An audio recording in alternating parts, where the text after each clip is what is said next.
My name is Fran Bosack. I'm a case manager, I'm a nurse, and I'm a discharge planner at Temple University Hospital.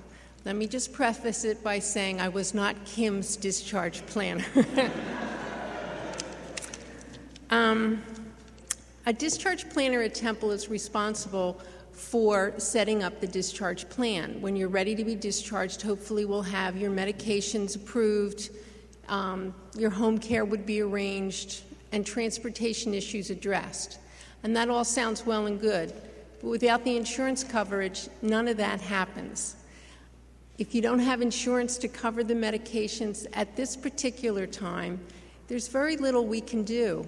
The funding's just not there. Years ago, Temple would provide 7 days of free medications.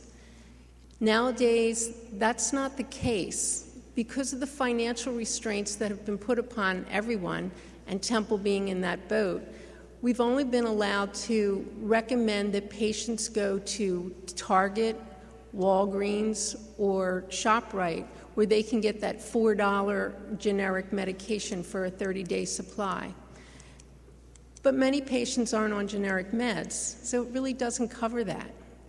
Transportation is a huge issue with our patients. Many people are elderly, they live alone, they're on oxygen, their discharges are late in the afternoon or even into the evenings, and they can't travel by themselves.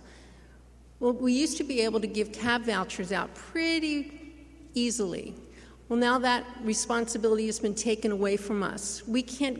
Case managers can't give out cab vouchers unless we go to our superiors and plead for this particular individual.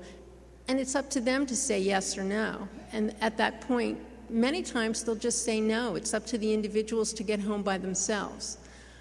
It's very sad to see an 80-year-old person with an oxygen tank and you have to deny them transportation. It gets pretty bad at times. The discharge planning can be very complex and can be very challenging. And if the patient's uninsured, sometimes it's almost impossible. The equipment that patients require nowadays, hospital beds, commodes, wheelchairs, walkers, canes, unless you have a financial resource, that equipment's not available. Some of the DME companies will work with us and they will provide equipment, but that's only if the medical assistance application is completed and in the mail and ready to go and it's been signed off by Temple. Many people don't have the ability to bring all that information to the hospital and to complete that medical assistance application. So a lot of patients just aren't eligible for the equipment that they need. I'm not saying that it's all Temple's fault. It certainly is a condition of the times.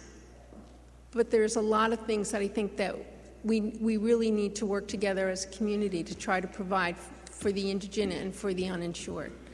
If you have any suggestions, let us know, because we are trying, but it's a very, very difficult job.